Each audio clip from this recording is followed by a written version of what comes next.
การทำความดีต้องหนักแน่นเด้กับความดีเออต้องหนักแน่นที่อ่อนไหวไปตามกิเลสคนกิเลสตนกับอะไรกิเลสคนอื่นกับอะไรกิเลสคนอื่นกับกิเลสตนนั่นแหละนั่นแหละมีอย่างที่เฮาสามารถสร้างเป็นประโยชน์ได้สร้างอย่างเดียวเฮ็ดอย่างเดียวแล้วเฮาก็บ่หวังว่าเฮาสิเอาประโยชน์จากไผพร้อมนั่นแหละคือเทศมาซุมื้อนั่นแหละเทศมาตลอดการสื่อสารที่ดีที่สุดของหมู่มนุษยชาติทั้งหลายคือการให้และการให้ที่ไม่ได้มีโทษภายหน้าหรือภายหลังก็ช่างคือการให้โดยไม่หวังสิ่งใดตอบแทนเนี่ยถ้าหวังสิ่งใดตอบแทนมันที่มีแนวนี้ก็เกิดในกระทั่งความอาฆาตบาดหมางซึ่งกันและกันถ้าว่าเฮาหวังผลว่าสักวันหนึ่งเขาจะมาช่วยเราคืนจังซี่ถ้าเกิดว่าเขาไม่มาช่วยเราเด้เกิดอาฆาตเด้นั่นอีหานี่บักหานั่นนี่แหละคุณคือสิตายนี่เห็นบ่เป็นโทษนั่นแหละการให้ที่เป็นโทษ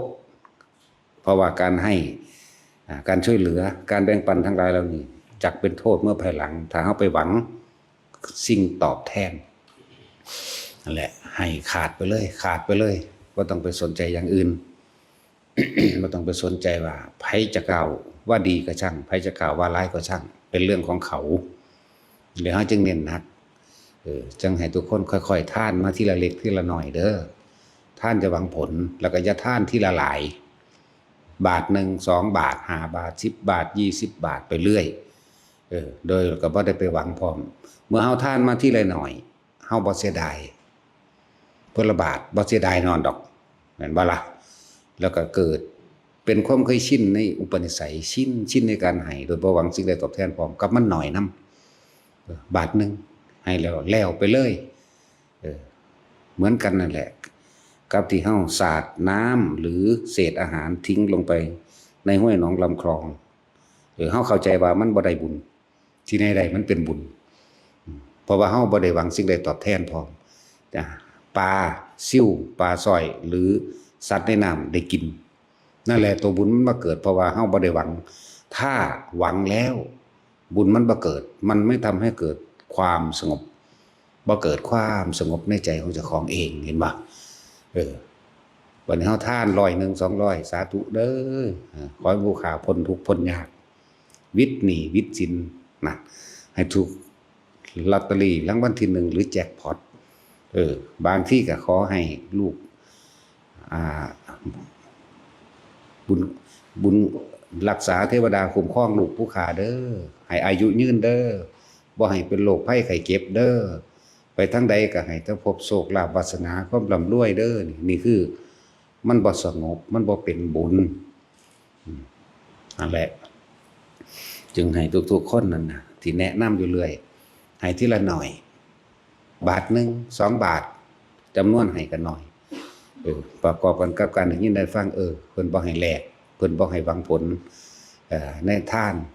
บ่ให้ไปมีความหวังกับบุคคลผู้ใดผู้หนึ่งเลยนั่นแหละอีกอย่างนึงที่บอก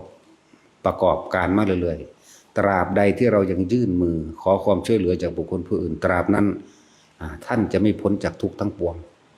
เฮายังเป็นทุกข์อยู่เหมือนเดิมให้ท่านหวังผลก็เป็นทุกข์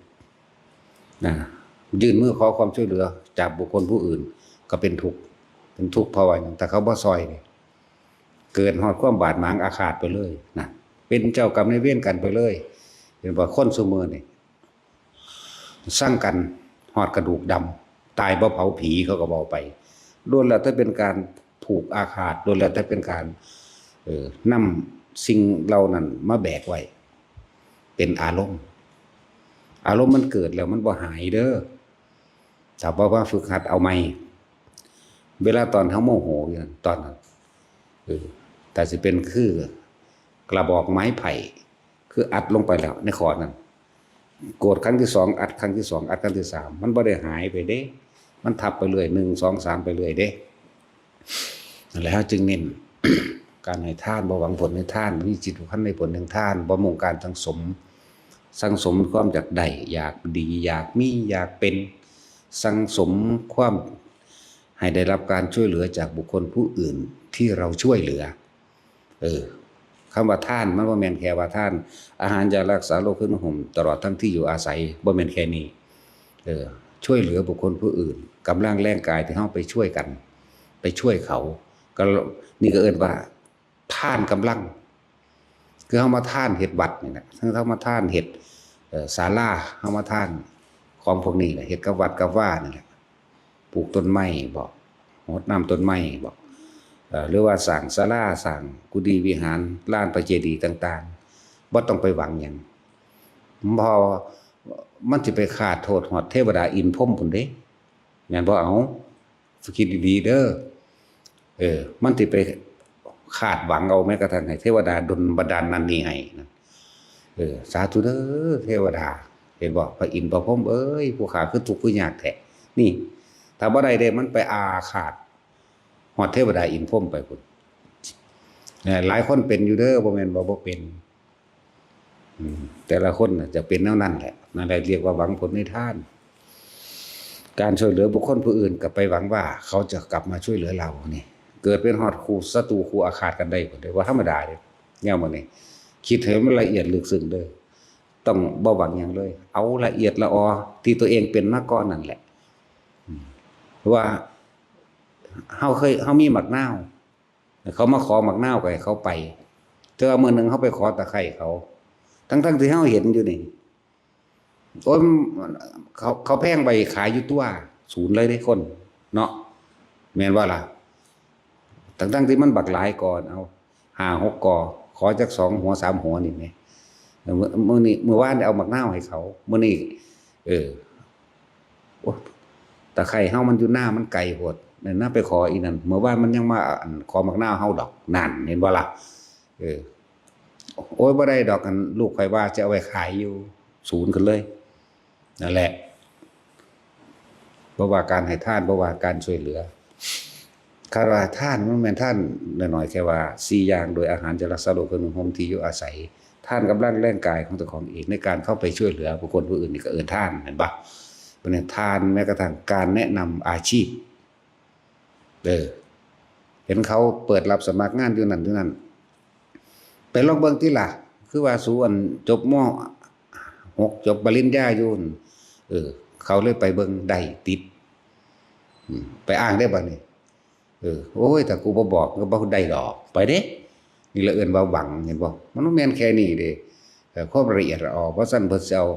ทานขึ้นก่อนบ่อีหยังก็ตามในขณะการสั่งสมบารมีของพระพุทธเจ้าเพิ่นสำเร็จมโนปณิธาน6สำเร็จเรียบร้อยแล้วว่าการเกิดเป็นมนุษย์การได้เป็นนักบวชการพบพระพุทธเจ้าเห็นบ่นี่พร้อมที่จะบรรลุอรหันต์ในขณะนั้นจำนี่สมบูรณ์โดยเพศเห็นบ่ทุกอย่างสมบูรณ์โดยเพศพร้อมถึงได้ฟังธรรมต่อหน้าพระพุทธเจ้ามีผู้เจ้าเป็นท่านและอริยสาวก 200,000 องค์เพิ่นว่าสิ่งใดหนอที่จะทำให้เราสำเร็จโพธิญาณได้ระลึกไปท่านขึ้นก่อนเลยเห็นบ่ล่ะนี่อย่างอธิบายมาอาหารจะรักษาโรคเครื่องนุ่งห่มที่อยู่อาศัยกำลังแรงกายนี่เป็นของภายนอกนั่นเด้อันที่อยู่อาศัยยารักษาโรคเครื่องนุ่งห่มตลอดทั้งเครื่องอำนวยความสะดวกทั้งหลายทั้งปวงเพื่อให้เขาเข้าสู่จุดหมายได้นี่เป็นของภายนอกเลยของภายในเด็กกำลังแรงกายที่เราช่วยเหลือการใช้กำลังแรงกายช่วยว่ารถเขาตกลมเฮาไปดันซอยเขาขึ้นที่ก็นี่ทางกำลังและในกายอื่นก็คือทานเลือดเห็นบ่นี่เลือดเนื้อดวงตาอวัยวะต่างๆในกายนี่เป็นอุปปารมีทานเพราะมีทานของภายนอกเราจึงทานของภายในได้จึงถึงที่สุดแต่ว่ารู้สึกว่ายังไม่ถึงที่สุดแห่งทานไล่ลงไปมั่งอีกแม้ชีวิตเราก็ให้ได้นี่ไล่เข้าไปอีกได้บัดนี้นั่นแหละแต่ว่าเพิ่นจังสำเร็จมโนปณิธานหรือสัมโมปณิธานของเพิ่นเองมันขนาดนั้นเด้ท่านเป็นปากทางของการสำเร็จโพธิญาณก็ได้ท่านก็เป็นปากสำเร็จพระนิพพานก็ได้ใจบ่บาดนี่นั่นคือเพิ่นนี่หมายถึงเพิ่นอธิษฐานบารมีในความปรารถนาของเพิ่นอยากเป็นพระพุทธเจ้าคือเลยเฮ็ดแบบนี้มันตั้งไว้แล้วเพิ่นก็เฮ็ดของเพิ่นไปบัดสำหรับคนที่ปรารถนาพระนิพพานบัดนี้ เฮาก็ว่าศาสตร์นี้เป็นศาสตร์สุดท้ายเฮามาฟังธรรมบัดนี้เฮามาฟังข้อวัดปฏิบัติหรือแนะเพิ่นแนะแนวทางให้แบบนี้โอ้บ่หวังผลในทานบ่มีจิตอุพันในผลทางทานบ่มุ่งการสังสมบ่อยากได้หยังบ่อยากเป็นหยังอย่าไปเสียดายถ้าเฮาอยากได้อยากเป็นจิตสิมีที่ตั้งความคิดของเฮาสิไปสร้างความหวังเอาไว้จิตมโนนึกภาพแม่นบ่มโนนี่สมมุติว่าอยากรวยเป็นแบบนี้พุ่นมันไปนึกภาพด้วยนั่นนึกภาพบ้านหลังใหญ่นึกภาพรถนึกภาพความสุขสบายสะดวกสบายนั่นเห็นบ่มโนวิญญาณเกิดคือรับรู้ความรู้สึกในความพอใจควรเป็นเช่นนั้นต้องเป็นเช่นนั้นมันสิไปแบบนั้นนั่นแหละจิตมโนวิญญาณเกิดเมื่อมีความรู้สึกรับรู้ในความมีความรู้สึกว่าพอใจที่จะทำเป็นอย่างนี้ไปเกิดล่ะภพมันเกิดก่อนชาติเด้เนื่องกันจังซั่นแหละภพนี่คืออารมณ์ความรู้สึกพอใจกับไม่พอใจ2อย่างจากว่าล่ะจังซี่แหละภพเกิดถ้าอุเบกขาบ่ทันได้เกิดเป็นการข่มภพหรือละถึงขั้นละกันได้อีกนั่นแหละถึงเลยบอกว่าท่านที่บ่หวังอีหยังเลยจิตบ่ได้มีหม่องตั้งไว้ตั้งหวังไว้ตั้งไว้ว่าสิได้บ้านตั้งไว้ว่าสิได้เป็นเจ้าคนนายคนตั้งไว้ว่าสิได้เป็นทหารตำรวจตั้งไว้หรือเอิ้นว่าจิตมีที่ตั้งเมื่อมันตั้งแล้วมันก็มโนนึกภาพมันก็เกิดความพึงพอใจเกิดแม่นว่าล่ะทีนี้ทานนี่บ่มีจิตไม่มีที่ตั้งแห่งทานไม่หวังบ่ปรารถนาความใดดีมีเป็นหยังบ่มีท่านขาดแล้วตัวซอยยกสู้กำลังเพื่อให้จิตมีกำลังหรือให้ทางในการปฏิบัติเพื่อให้ถึงพระนิพพานในเร็วก็สิมีผู้ซอยเพราะมีการอุทิศผลทานบุญกุศลกรรมดีใจบ่บาดนี่มีการอุทิศผลทานบุญกุศลกรรมดีท่านนี่เฮาบ่หวังอยู่แล้วใจบ่นี่แต่ว่ามันบ่มีตัณหามันบ่มีอย่างเหนียวมันบ่เอาไปแลกมันบ่มีเครื่องหลังเครื่องเหนียวแล้วเห็นบ่นี่บัดนี้สมมุติท่านให้หยังก็สร้างได้ทั้งนั้นท่านนี่สัตว์เดรัจฉานก็ได้ท่านนี่คนบ่มีศีลก็ตามมีศีลก็ตามสงฆ์ชาติหรืออรหันต์ก็ตามท่านหยังก็ตามเนี่ยขอผลทานบุญกุศลกรรมดีที่ข้าพเจ้ากระทำทั้งหมดนี้จงถึงแด่สรรพสัตว์ทั้งหลายไม่มีที่สุดไม่มีประมาณทุกหมู่เราบรรดานี้พ่อจบอยู่หม้องนี้พอปฏิทานหรือว่าอธิษฐานบารมีเฮาตั้งไว้แล้วนิพพานชาตินี้จักบ่ล่ะจิตจึงไม่มีที่ตั้งไม่ไปหวังสร้างภาพบ่ไปสร้างภาพบ้านบ่ไปสร้างภาพวิมานต่างๆบ่ว่าสิเป็นมนุษย์สมบัติอันเกิดว่าเป็นเศรษฐีมหาเศรษฐีเป็นคนที่สมบูรณ์มุ่นพร้อมทุกอย่างมันบ่หวังหรือว่าทิพยสมบัติอันเป็นวิมานต่างๆของเทวดาอินทร์พรหมทั้งหลายจังสิมันบ่หวังมันเลยขาดจิตจริงไม่มีที่ตั้งมันว่างๆจักว่าล่ะมันเป็นอุเบกขานั่นเองเมื่อการให้ทานลักษณะนี้เรื่อยเลยคนผู้นั้นก่อนที่สิตายอันนี้บ่เบื้องต้นเบื้องต่ำซื่อเด้บ่คิดถึงหยังจักบ่แต่ว่ามันมีโมหะอันหนึ่งคลุมจิตอยู่เพียงแต่ว่าบ่เดินปัญญาซื่อแต่ถึงกระนั้นเขาก็เข้าสู่พรหมกายิกาเป็นเบื้องต้นผมต้องวางจิตเป็นกลางแม่นบ่ต้องมีความเป็นอุเบกขาเด้แม้จะเป็นโมหะคุมจิตชนิดหนึ่งก็ช่างแต่ว่าเขาสามารถกูบ่หวังหยังกูหวังพ้นทุกข์อย่างเดียวเข้าใจบ่ล่ะมันมีตัวยึดอยู่ตัวหนึ่งอันเรียกว่ามีโมหะคลุมจิตแต่เป็นโมหะทางกุศลจากวันนี้เข้าไปสู่พรหมกายิกาสิ้นยศสิ้นฤทธิ์สิ้นอายุแห่งพรหมกายิกาเข้าสู่อนาคามีเลยได้บัดนี้จากบาลบาทนั่นแหละขามคันเลยได้นี่จากพรหมสั้นแรก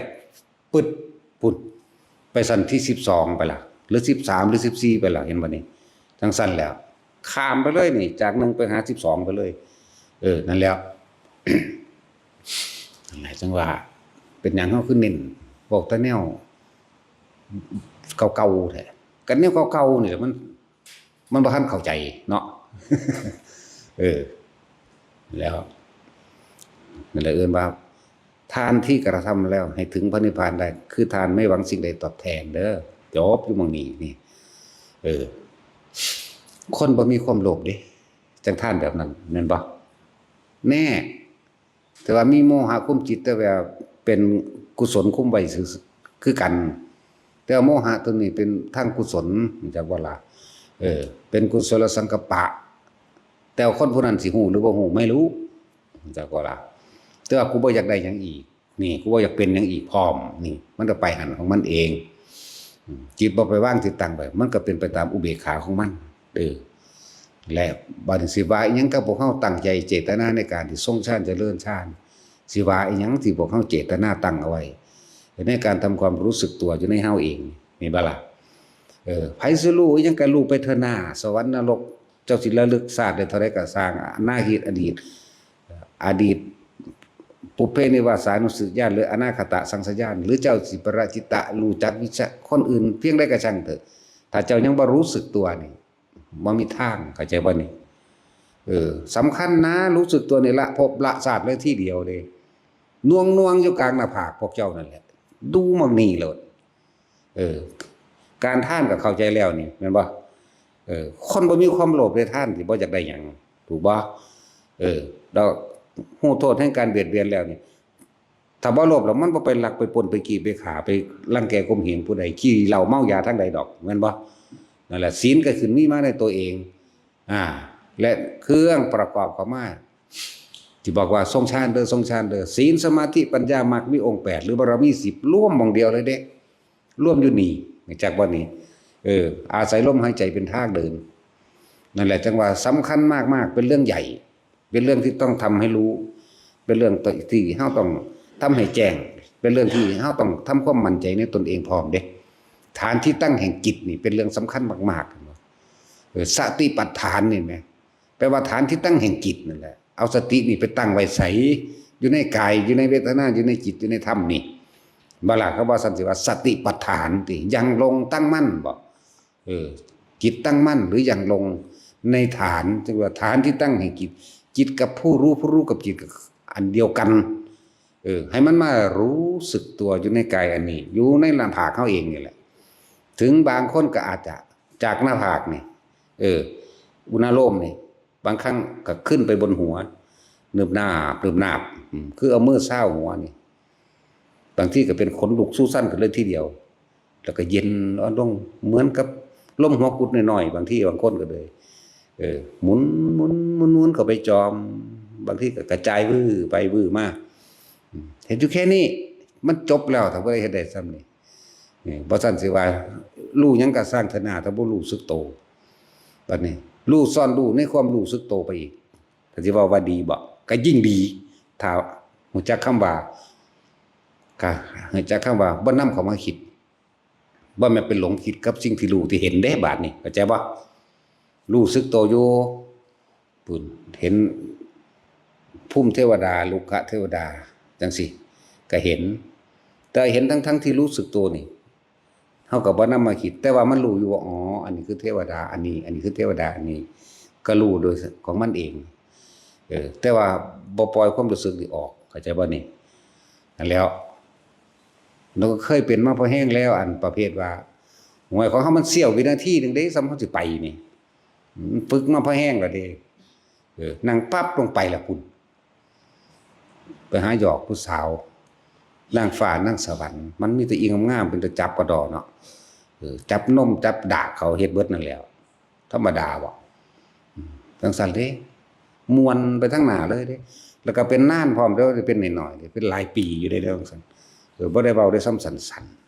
ๆไปเล่นน้ำนางนาคมื้อนึงไปแล้วมันแปลงเป็นคนมันแปลงได้เว้ยมันก็งามตัวจังซั่นแล้วจับล่ะจับก้นจับดากเขาล่ะมีเบิดแหละเฮ็ดไปนั่นมันบ่ได้รู้สึกตัวเองเด้นั่นเข้าใจว่าเจ้าของรู้เด้บัดเข้าใจว่าเจ้าของฮู้จักมันเห็นนี่เด้นั่นแหละอันนี้เอิ้นว่ามันหลงมันบ่แม่นรู้แล้วอันนี้หลงไปแล้วศัพท์นึงที่เพิ่นว่าส่งจิตออกนอกอันบ่นั่นไปทำความรู้สึกพอใจแต่กลับไปแนวจังซั่นล่ะแปลงซั่นอีหลีเด้เป็นน่านเลยเป็นน้อย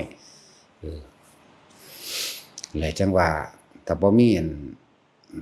พ่อแม่ครูอาจารย์มาตีให้นี่มันรู้เรื่องอีหยังอีหลีเด้ ผู้ใดสิแต่ว่าบ่เคยเถียงเรื่องผู้ใดเทศเด้ใครเทศมาได้ก็สร้างนิ่งฟังกูรู้เบิดนั่นแหละกูเห็นมาก่อนกูฮู้จักเบิดนี่เห็นบ่นี่มันบ่ธรรมดาเด้ไผสิเทศไปได้ก็สร้างแต่เพิ่นเว้าเรื่องนิมิตอย่างนั้นเรื่องนี้ก็ยิ้มย่องในหัวใจเจ้าของภาษาซะนี่กูเห็นคนนั้นไปเด้นั่นแล้วมันบ่ได้รู้สึกโตเด้นั่นน่ะนี่หลงเต็มที่แบบจมเกินกายลอยไปเลยถ้าว่าเขากลางโลกเป็นกลางใจแห่งความหลงบ่มันทะลุเลยจักว่ามันทะลุหลงนั่นแหละแต่ว่าสวรรค์สิก็เห็นว่านรกจังสิท่องเที่ยวไปโอ้ยมันบ่แม่นน้อยๆเด้ยินแต่หลวงตาเทศน์25หลุมซั่นบ่แม่นบ่ มันหลายกว่านั้นนะอันนั้นก็เป็นความรู้เพิ่นเนาะคือว่าแล้วมันคนบาปเฮาเลยเห็นหลายกว่า540ยังพุ่นละมาที่แรกก็เห็น27เอามันบ่แม่นมันหลายกว่า25คือเพิ่นว่าเอาไปเอามาที่ไหนได้แสดงว่า400กว่าอันเจ้าของตกอยากบ่ บอกง่ายๆอันเจ้าของลงคนบาปก็เป็นซั่นตัวอันเจ้าของลงเด้แน่นี่แค่เว้าให้ฟังเรียกว่ามันก็เป็นความรู้ของเพิ่นแต่ของเพิ่นของเฮากับเฮาเรียกว่าบ่ได้ไปยืนยันตัดสินว่าไผผิดไผถูกนั่นบ่ล่ะนั่นแหละนั่นคือความรู้ที่ออกนอกโตที่เว้ามานี่ป่านนี้จังว่าถูกแส่หลวงปู่หมันดิซั่นบ่ค่อยได้เห็นเพิ่นดอกเด้ออันพวกใดบ้านเข้าไปคุยกับหลวงปู่หมันจังซั่นจังซี่เนาะ กูจักหัวบ่แม่นเสี่ยวพ่อสิอันไปหาติดต่อกันได้จักไปหายามใดก็ได้บ่แม่นยิ่งประเภทว่าอันคุยกับสมเด็จองค์ปฐมนั่นว่าถ้าพระพุทธโคดมก็บ่เว้าเรื่ององค์ปฐมแม่นบ่ล่ะมันเป็นกุศโลบายของหลวงพ่อฤาษีซื่อๆย่านสำนั้นมันก็สิไปถึงโดนสิเว้าหรอกแม่นบ่ล่ะนอกจากพระพุทธเจ้าพระพุทธเจ้าเท่านั้นจึงเสมอกันได้นั่นแหละหังบ่ยืนยันได้ว่าฟัง นั่นแล้วก็ยังว่าวัฏฏะสงสารนี่หาต้นบ่ได้หาปลายบ่มีจักผู้ใดสิเป็นปฐมหรือบ่ปฐมมันไกลขนาดนั้นเด้เบิดเม็ดดินจะมานับเป็นอสงไขยมันก็ยังบ่ทันได้สามารถสิไปได้เด้นั่นน่ะแม่นบ่ล่ะผู้ใดสิไปนำเม็ดดินในโลกนี้ได้เนาะสั่นแล้วจะไปนับอสงไขยมันก็นับบ่ได้แล้วทั้งได้สิไปเห็นทั้งสิไปถึงนอกจากพระพุทธเจ้าแต่ว่าพระพุทธเจ้าก็ยังสังสารวัฏอันนี้สิ่งอีหยังที่ไกลที่สุดอดีตแม่นบ่ล่ะอดีตได้ไกลที่สุดคือสิไปหาต้นมันก็หาบ่ได้แม่จังซั่นแล้วเพิ่นเลยเลิกหาเพิ่นก็เลยไปจับจุดเอาแต่ว่าเฮาเริ่มปรารถนาแต่ยามใดนอสมัยตะกี้เฮาเป็นนางสุทธิดาวิสุทธิดาเป็นน้องพุทธเจ้าองค์นั้นพระปุรณันธีปังกะโลปุรณันธีปังกรเริ่มต้นปรารถนาเฮาเป็นหญิงนึกอยู่ในใจเฮ็ดจังซั่นมาเท่าใด10กว่าอสงไขยพุ่นละมาออกป่าอีกเท่าใด6หรือ7อสงไขยก็ว่าไปนั่นแล้วได้รับพุทธธรรมนายอีก4รวมแล้วเป็น40แต่40นี่ก็เอาเถอะหน้าเนาะ40เดี๋ยวเอาเถอะหน้าสิฮอดอยู่บ่เดี๋ยวนี้ขนาดเว้าเรื่องอันผู้เพิ่นมีอภิญญาใหญ่มี4องค์เท่านั้นแหละพระโมคคัลลาพระสารีบุตรพระนางพิมพาเห็นบ่แล้วก็พาหิยารุจิริยะนี่4องค์เท่านั้นนอกนั้นอย่ามาคุยมันบ่แม่นแต่ว่านี่ระลึกชาติได้แค่1อสงไขยแสนกับเท่านี้ซ้ำพวกเฮากระจอกคือเฮาผู้เดียวนี่แหละจังได๋สิไประลึกได้ฮอด4สงไขย5สงไขย20 30 40 80ปานนั้นเดี๋ยวนี้เนาะนั่นแล้วพระพุทธเจ้าพระโคดมเฮาบ่เว้าถึงเทื่อเด้แม่นบ่นั่นแล้วถ้าปฐมจิตนั่นเจ้าของเป็นเองเข้าใจว่านี่หมายถึงว่าปฐมฌานทุติยฌานตติยฌานนั่นแหละ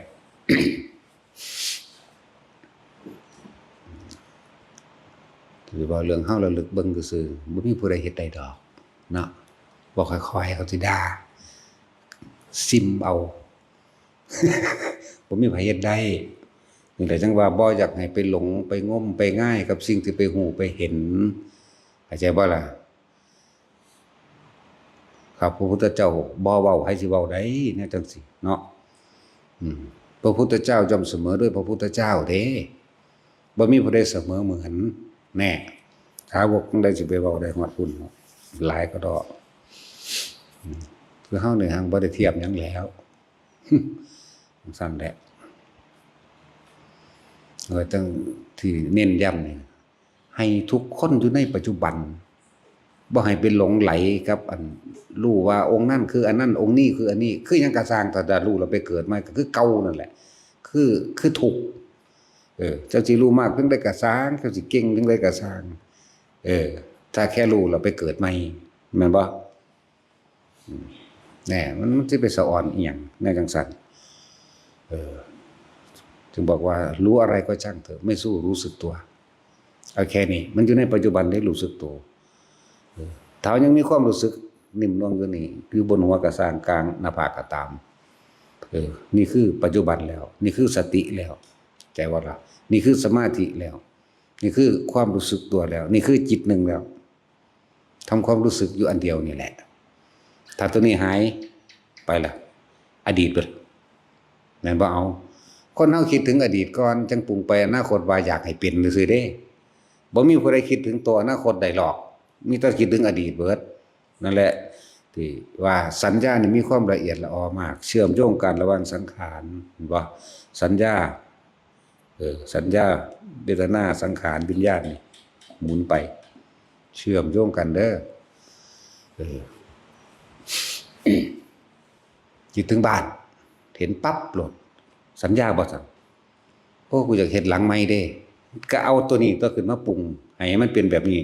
อยากให้มันคือหลังใดวะนี่อยากให้มันคือหลังของเศรษฐีคนนั้นแม่นบ่ล่ะวาดโดยจินตนาการเอาเองวาดยากวาดบ่ได้มีแต่เอาบ้านหลังนั้นเอาเฮือนเจ้าของไปเทียบกับเฮือนหลังนั้นอยากเฮ็ดแบบนั้นอยากเป็นแบบนั้นแม่นว่าซั่น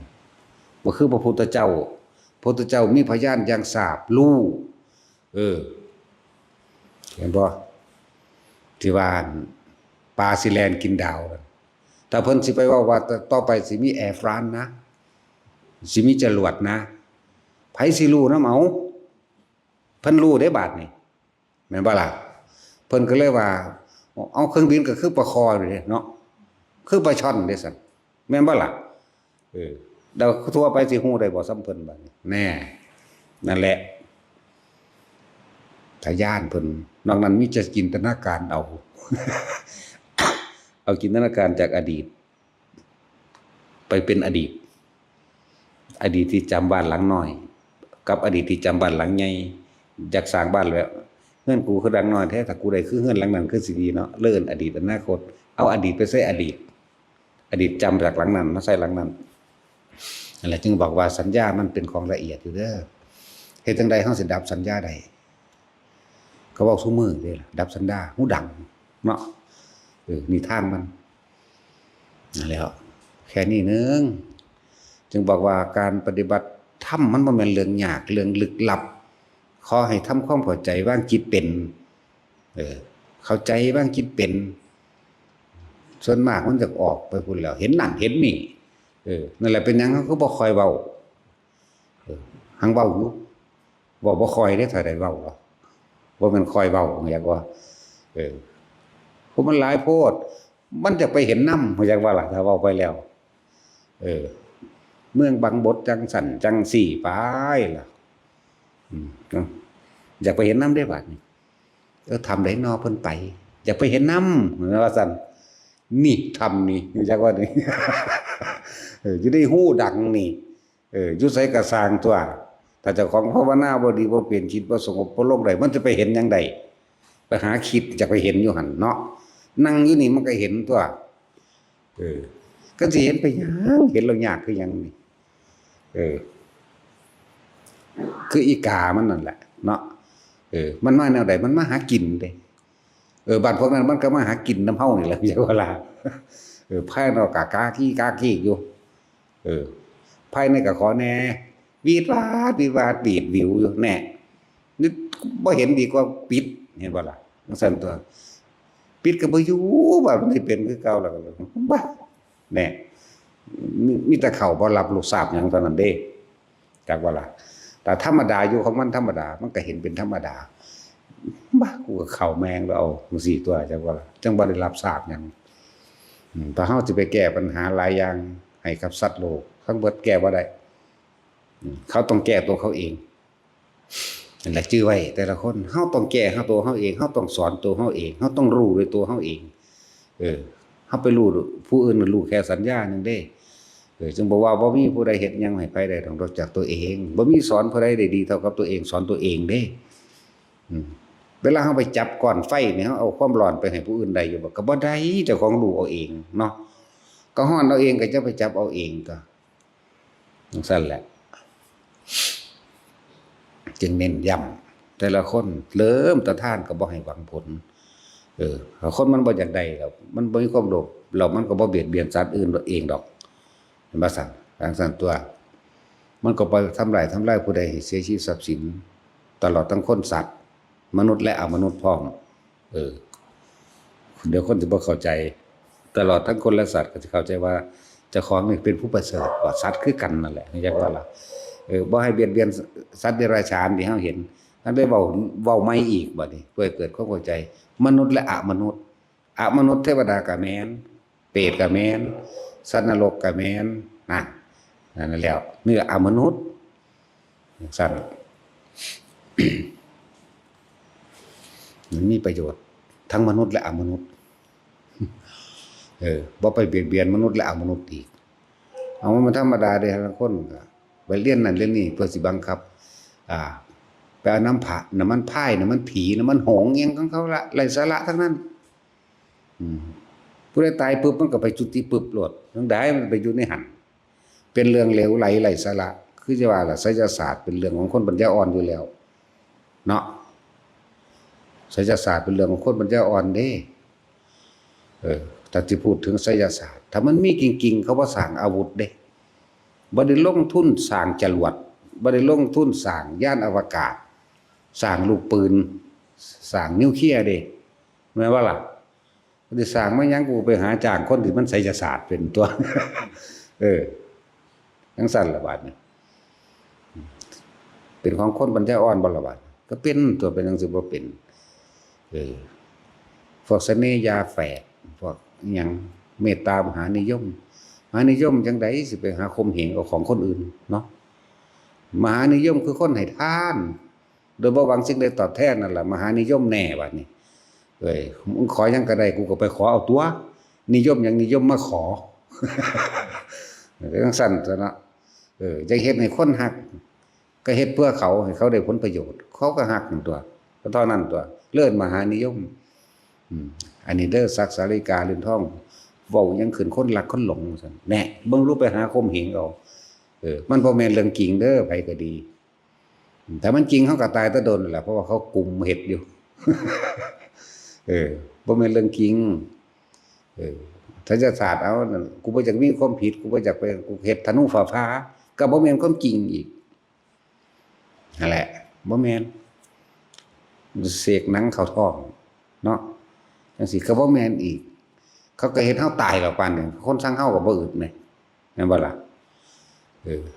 เมื่อตอนมีอีหลีเฮาก็มีคือกันเฮาก็เฮ็ดเขาตายคือกันตัวเนาะแม่นบ่ซั่นกูบ่หาเงินมาแล้วกูสิไปเอาใส่อีลอนมัสก์พุ่นแล้วว่าเรารวยกว่าหมู่ในโลกเนาะขอได้จักแสนล้านดอลลาร์จังซี่แน่เอาส่ำนี้แหละพอจะเอาไปสร้างทุนใหม่แน่อันสิมาเอาหยังแต่ละคนหาขูดจิโปมไต่ไม่กินนู่นกินอยู่ก็สิมาใส่เอาหยังแต่ว่าผู้หญิงจังซี่เรื่องอีใดก็มีแต่อีแหล่ๆนั่นแหละเอาตอดกินปนกบหน้าข้าวฟ้าเบิดเห็นว่าทาสินทะเลกินปนกบยำขาปูใส่ตะมะฮุงขวาบอยู่เป็นตาเอาอยู่บ่ตาใส่อยู่บ่สุดแนวหั่นแหละมกหวกโอ้ยก็ไปหาเอาพวกเขากินน้ำในแก้วเผ็ดพุ่นเลยเว้ยบ่ว่าแต่ทองคำแล้วเนาะนั่นแหละมันบ่มีมันบ่แม่นดอกเด้อค ากันคุยหาห้างนกมากกับว่าคือเขาหลงเขาหลงว่าซั่นมันบ่แม่นเด้เจ้าของหันหลงเขาไปหาแนวไปใส่ผู้อื่นจังซั่นจังซี่นั่นบ่เขาหลงเจ้าของกำลังหลงเขาเด้อไปหาเฮ็ดเอาผู้นั้นผู้นี้เนาะอุ้ยหาเงินได้หลายไปซื้อเอาดอกเป็นหยังคนซุมื้อนั้นมักแนวนั้นแหมเนาะมึงสิงามมันได้กับทางเอาอีนี่กูให้เพชรมึงเท่าโตกับทองพร้อมเบิ่งดูมันสิเอาอยู่บ่บาดนี่เนาะเอาเพชรเท่าโตเลยแหมใครมันหลายกว่านั้นอีกเอากูจะให้มึง1,000 ตันเด้อทองคำมึงเงินอีกเท่าใดแสนโกฏล้านจังซี่มันก็เอาซั่นตัวมันบ่เอาพ่อแม่มันก็คุ้มเอาแหม จังซั่นตัวสิไปหาหยังเครือหลงเขานั่นแหละหลายอย่างที่คนมันงมง่ายแนวจังซั่นน่ะเฮ็ดผีไปสิงไปใส่กันน้ำมันพงน้ำมันพายว่าซั่นมันบ่ได้สู้น้ำมันหมูเด้ยังว่าทอดปูทอดปลาได้กินอยู่น้ำมันพืชพวกนี้เนาะแนวนี้เด้นะเอาน้ำมันเบนซินน้ำมันโซล่าเป็นตาเอาอยู่ น้ำมันพายเอาไว้หยังเมื่อยวะเหมือนเรือ หลายอย่างเลยคือคนเขาว่านั้นนี่คือว่าละคนแปลว่าวุ่นวายแปลว่ามืดแปลว่าหลงแปลว่าบ่จักหยัง คนแปลว่าสั่นไปหาเสยในจังสันโอ้ยหังจมหังง่มไปสิไปเว้าเรื่องนิพพานได้จังได๋แม่นบ่ล่ะสิไปเว้าเรื่องอัตถิอัตโนนาโถตนแรกเป็นที่พึ่งของตนสิไปเว้าแนวจังสันได้จังได๋ของพวกนั้นยังไปหาพึ่งอย่างอื่นอยู่แม่แม่นว่าซะหยังเหล็กไหลกันปืนกันหยังโอ้มันคือตายกันมันก็ยิงกันเอาเหล็กไหลนั่นแหละไปขายเดี๋ยวนี้ฆ่ากันแท่งกันก็เพราะว่าเหล็กไหลนั่นแหละเนาะสู่ปลาไหลก็บ่ได้เด้ออมเอียนเฮา ใส่ฝักใส่สั่นแล้ว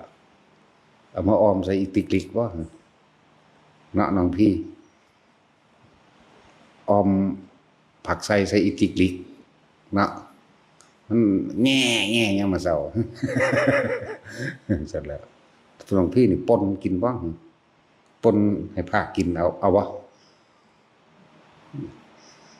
หรือจะเอาผักตำลึงตำนิ่มมาลวกกับมันตัวน้อยกับปนใส่น้ำละลายเอาตัวเนาะ อีกติกเด็กเขาก็ออมเอาล่ะออมคือเขียดอีแอะนะโมบ่อยู่เว้ยแต่นะโมอยู่กับออมนะโมแล้วตัวใหญ่ขึ้นมาจักหน่อย หลายอย่างเขาจังได๋สิเข้าใจคำว่านิพพานคือการหยุดคิดเนาะหยุดคิดปรุงแต่งในความอยากได้ดีมีเป็นมันบ่ได้รู้จักเด้จะไปฟังธรรมเข้าใจมาแต่ทางใดฟังความจริงเขาว่าฟังธรรมก็เลยฟังความจริงของชีวิตจริงของแต่ละคนความจริงของความคิดมันเป็นแบบนี้ให้สัตว์เกิดแบบนี้ความจริงของการหยุดคิดแบบนี้สัตว์บ่เกิดแบบนี้มันสิไปคิดออกจังได๋อันนี้ไปมีความหวังกับความหวังสิให้ผู้อื่นมาเฮ็ดให้เจ้าของพ้นทุกข์แม่นบ่ล่ะพวกมีแขวหมูตันนั่นแหละ ผู้ใดมีแล้วก็ไว้กันปืนกันผิดกันอิหยังแน่ล่ะเนาะกันขี้เข็บกันพิษงูกัดบ่เข้าฟันแทงบ่เข้าปืนยิงบ่ออกเด้แขวหมูตันเขาว่าเนาะเอ้าคือสิได้แขวมันซั่นถ้ามันบ่ตายเนาะแม่นว่าซั่นถ้ามันบ่เข้าถ้ามันบ่เข้ามันก็พาแขวมันแล้วมันหนีแต่มันก็บ่ตายแต่มันก็พาแขวแล่นหนีบ่แห้งล่ะเพื่อได้ยิงมันก็เอามันแป๊กมันยิงบ่แตกเนาะมันตื่นเสียงแป๊กมันก็แล่นหนีแต่พาแขวแล่นหนีล่ะอันนี้มันตายตัวจังได๋แขวมันเขาก็ยิงมันตายตัวจังได๋แม่นบ่ซั่นถูกดักบ่วงห่างมั่งถูกลูกสอนลูกเก่งหน้าเก๊กมั่งโอ้ยสารพัดหลายสาระสั่นแล้วคือเขาหลงแหละเขาบ่หลงเขามันก็บ่หาเด้ หลงเขาบ่แม่นเขาหลงแต่เขาหลงนั่งอยู่ซื่อก็มาทั่ว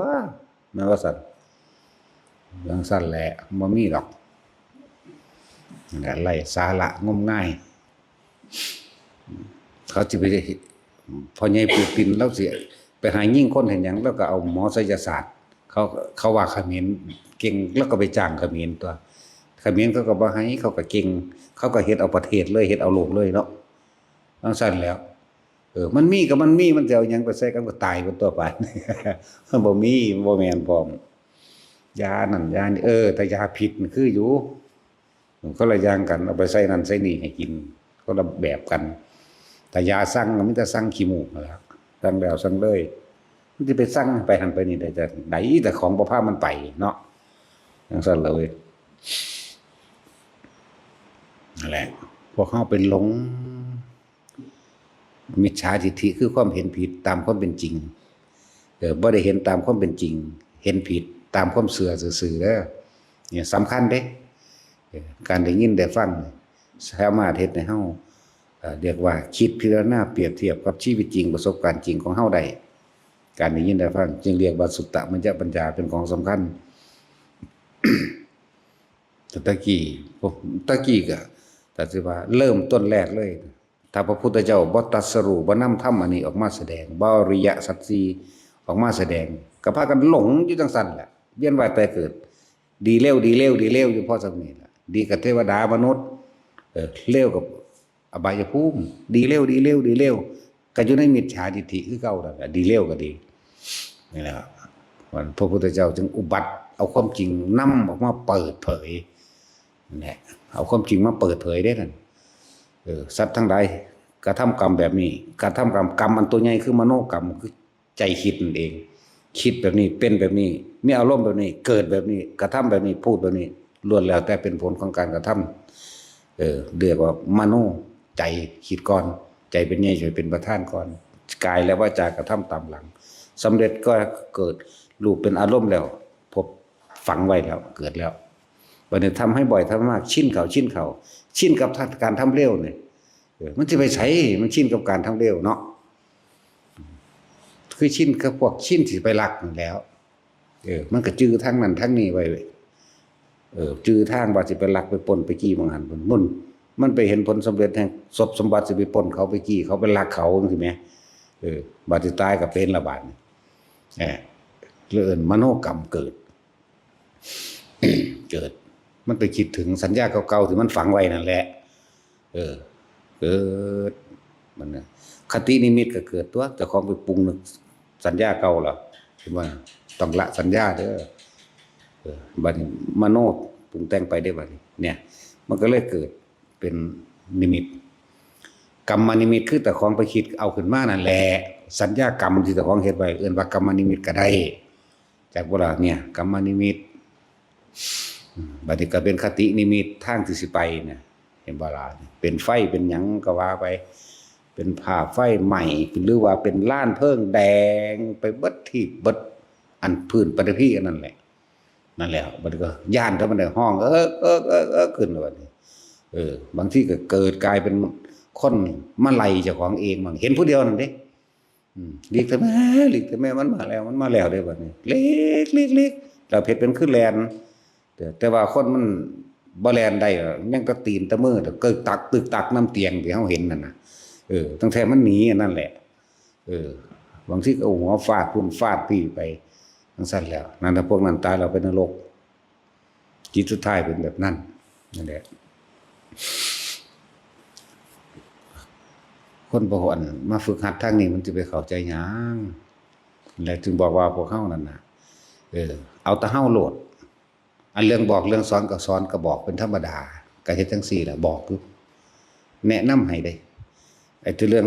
ที่จะต้องสอนตัวเองคือตัวเองน่ะต้องไปปฏิบัติเองจึงบอกว่ามันไผที่สอนปานใดก็สร้างแต่เฮาบ่สอนตัวเองเฮาบ่ฝึกหัดโดยปฏิบัติโดยตัวเองเฮาบ่รู้เด้นั่นจังซี่นะครับของคนเคยตายมาแล้วก็รู้จักคือได้ตอนนั้นแหละ454หลุมนี่แหละตกนรกบ่ได้ว่าเจ้าของไปสวรรค์นี่สิบอกให้ เฮานี่เก่งขนาดได้เรื่องนรกยังว่าได้ซั่นฟังหลวงตานรกท่านเขียนไว้25หลุมว่าซั่นหึยของเฮาหลายกว่านั้น คืออันของเฮาไปจังซั่นแล้วแหละ ในตำราว่า8เนาะในตำราว่า8วันความรู้จริงของเพิ่นนั่นน่ะที่พ่อใหญ่บัวมันว่า25แบบนั้นแบบนี้ของเฮามัน445พุ่นแม้มึงกูเก่งบ่บาทนี่ซั่นได้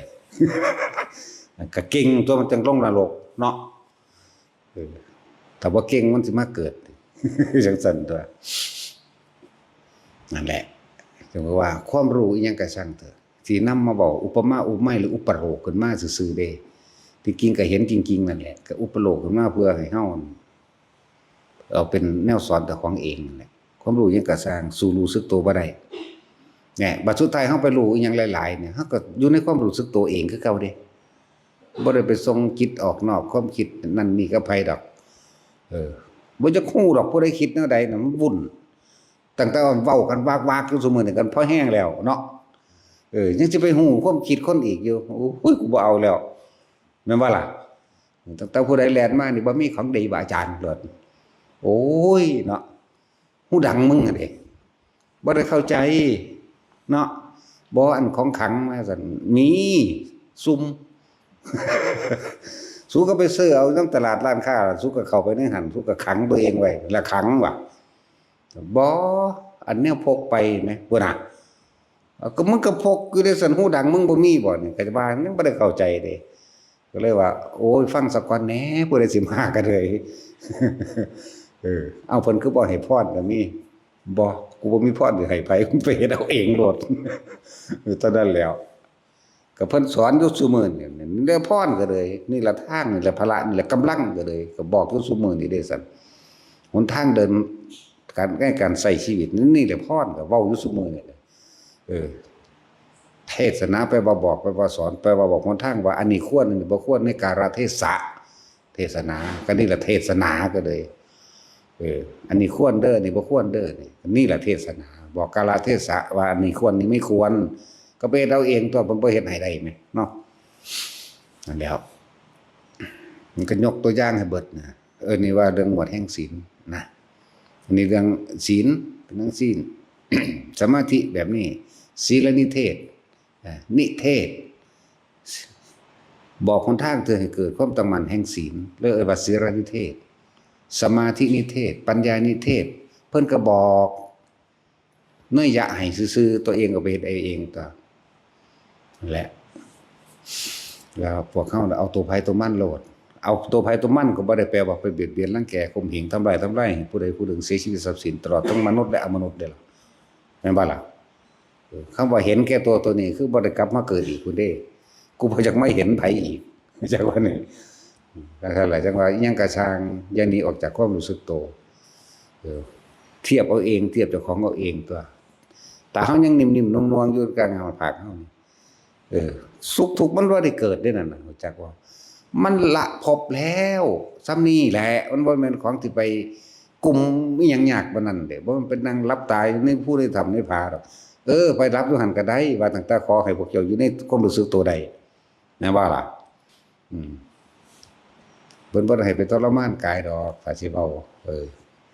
คือเพิ่นจะคลอดเราหาก็คิดออกนั่นล่ะถ้าเวมีภิกขเวอันตาปปชิเตนะนั่น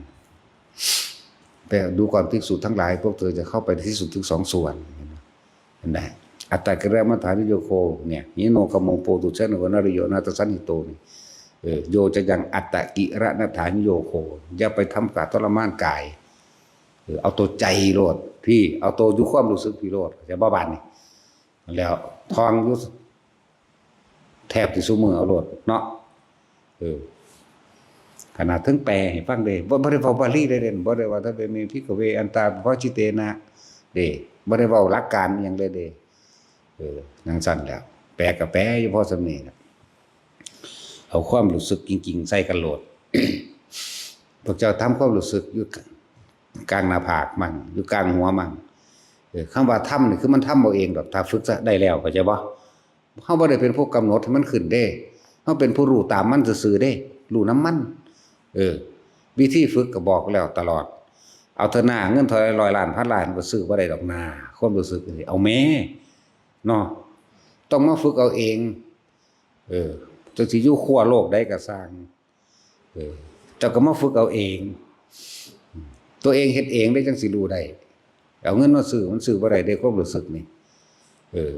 แต่ขนาดความรู้สึกเจ็บปวดเนี่ยก็คือบ่ซื้อผู้อื่นมาปวดแทนเนาะจังซั่นตัวคือบ่ซื้อผู้อื่นมาป่วยแทนซื้อผู้อื่นมาตายแทนที่เอาผู้อื่นมารับความรู้สึกของเจ้าของได้ดีนะรู้สึกเจ็บรู้สึกปวดรู้สึกร้อนรู้สึกหนาวเอาแม่นั่นแล้วอันใดสิไปมีค่ากับ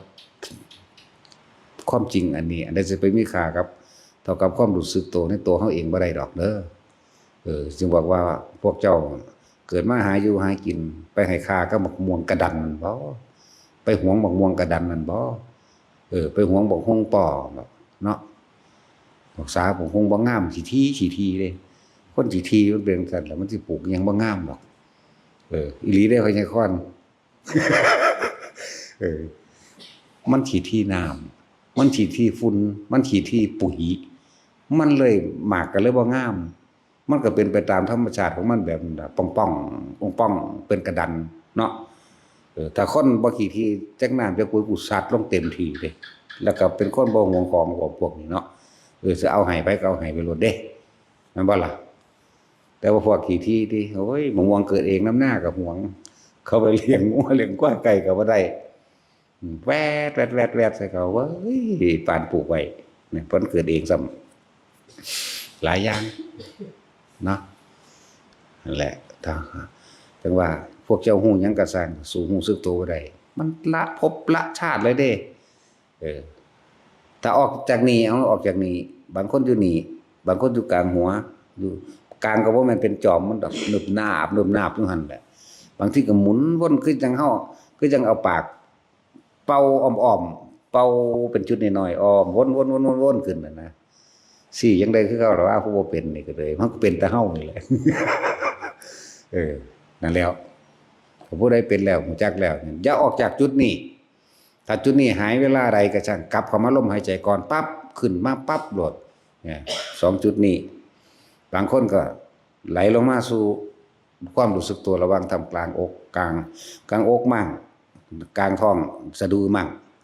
แต่ว่าเนื้อสะดือสักหน่อยก็บ่แม่นดอกมันเนืบหนาบอยู่ในนี่แหละจักบ่ล่ะมันเนืบหนาบอยู่ท้องน้อยนี่แหละท้องน้อยท้องใหญ่แล้วมันเนืบหนาบบางทีมันก็เนืบหนาบอยู่กลางเอิกนี่บางทีมันก็ไหลไปตามความรู้สึกในกายมันก็ไปของมันเอาเองเฮาก็มีหน้าที่รู้น้ำมันซื่อๆเด้บอกมันบ่ได้ดอกแต่ทำความรู้สึกโตซื่อๆรู้สึกอยู่วันไปนี่มันลงขาลงแอวแล้ว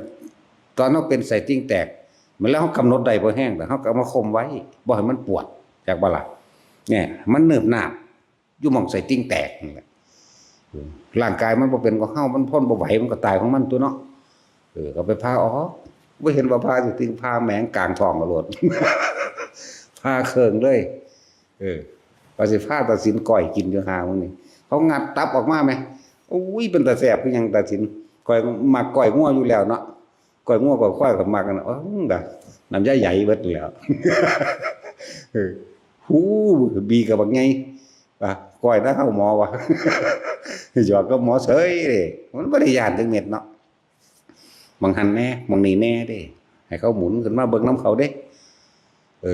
จังซั่นแล้วเจอเสียดายบ่มีเพียว่ะจักว่าล่ะมันบ่มีห่วงย่อยเขางัดปีนขึ้นมาอีหลีนี่แหล้วเบิ่งอันนั้นอันนี้เขาปีนขึ้นมาเว้ยแล้วก็มีดน้อยๆเนี่ยตัดน้อยก็แงบอย่างเงี้ยก็ตัดออกบักหลายเด้อคดลงงงอยู่พวกใดเคยกินใส่กรอกระวังนั่นแหละใส่หลวงพ่อก็บ่รู้จักมันเป็นขวนเป็นคดอยู่มั้ยเนาะเขาก็ตัดออกเขาก็เป่งลงนั่นแหละโอ้ยเสียดายอย่าเพิ่งก้อยกินเอาตับมากินแต่เครื่องว่ะเนาะจังซั่นล่ะมันเป็นเรื่องตลกขบขันไปเด้เฮาบ่ได้วิทยาญยังจังเม็ดจังซั่นแล้วหมอหารแล้วก็หัวพอเล่าดินะครับอยู่โรงพยาบาลหมอหารนั่นแหละ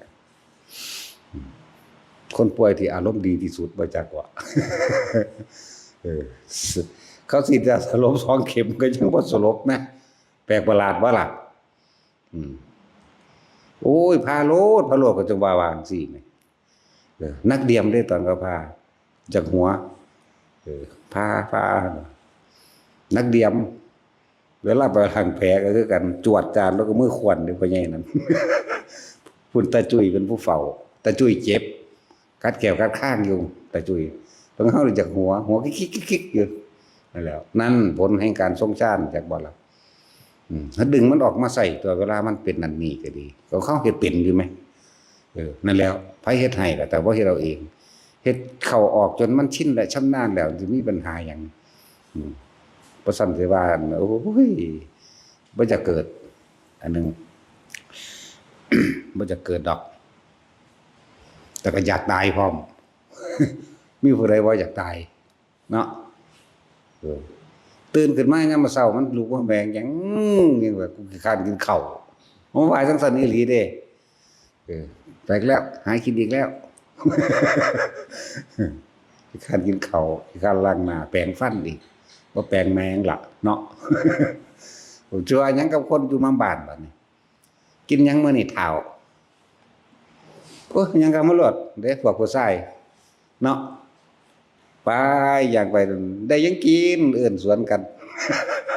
โอ้ยนี่ได้ปลาทูได้ใส่กรอกแน่ได้หมกหน่อไม้ปิ้งไก่หยังก็กระดูกดอกไปเลยมันบ่เบื่อบ่นายบ่มาให้ลูกก็บ่อยากกินบัดนี้เนาะเถียงกันนำนั่นแหละอีหลีนี่แหละแต่ละคนตื่นขึ้นออกหากินคือไก่นี่หาเคี้ยกินบางหันบางนี้ลูก2ตัว3ตัวขึ้นไปก็ตีกันได้บ่พอใจแย่งนักกินกันอุ้ยนายวะเนาะไปสมาทาน